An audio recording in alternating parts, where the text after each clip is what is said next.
ছেড়ে দিয়েছি।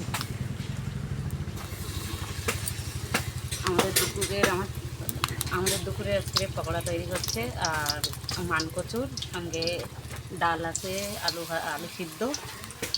সিম্পল খাওয়া, কেননা গরমে অতিরিক্ত একটা গরম পড়ছে, এই জন্য বেশি ঝাল মশলা খেতে নেই।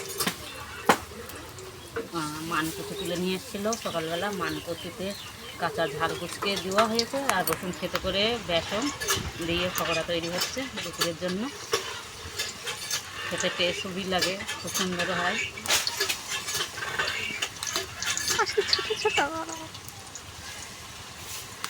উনুন ধারে বেশিক্ষণ বসতে পারছি না বলে একজন জাল দিচ্ছে আর একজন বানাচ্ছে। কচুটা আগে সেদ্ধ করে ফেলে দিতে হয় কদ্দুকস করে, নাই তো গাল চুলকোনোর একটু ভয় থাকে। সেজন্য কচুটা সেদ্ধ করে ফেলে দেওয়া হয়েছে। তারপরে সেটা বেসন দিয়ে, কাঁচা ঝাল দিয়ে আর রসুন থেতো করে দিয়ে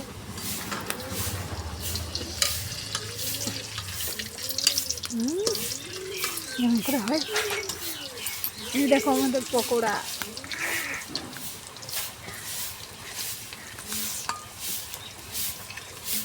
গরমে যত সিম্পল খাবার খাওয়া তত ভালো। ঝাল মশলা পেটের জন্য খুব ক্ষতিকর, এই জন্য আমরা সিম্পল আজকের খাবার।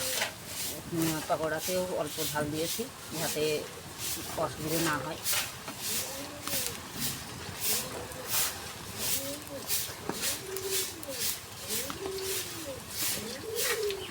একটু বড় বড় করে দিয়েছি অনেকটা, ওর জন্য, কেননা অনেক টাইম লাগবে উনুন ধারে বসে থাকতে, ওই জন্য বড় বড় করে দিয়েছি যাতে তাড়াতাড়ি হয়ে যায়।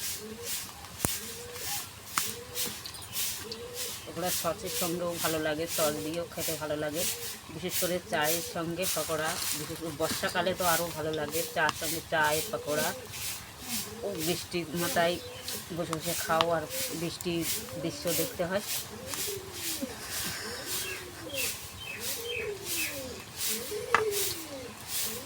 কী করবো বন্ধ? পকোড়ার জন্য সাদা তেল নিয়েছি, সর্ষের তেল নেইনি। সাদা তেলে মানে ভালো হয় সব থেকে।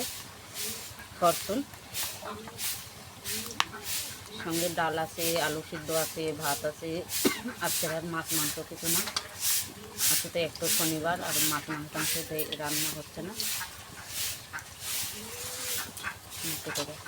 ধরো আগে এটা তুলবো না,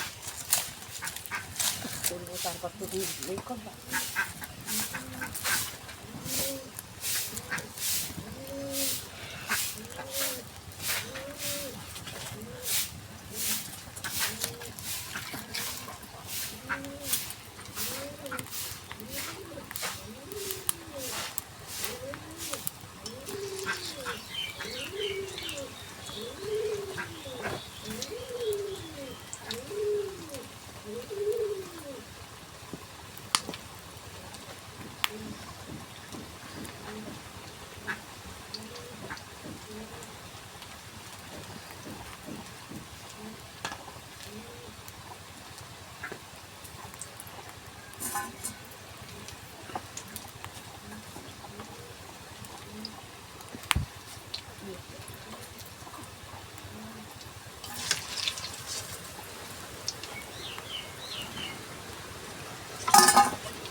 খুব বড়ো বড়ো সাইজের করেছি আর লাল লাল করে ভেজেছি, খেতে খুব টেস্ট লাগবে।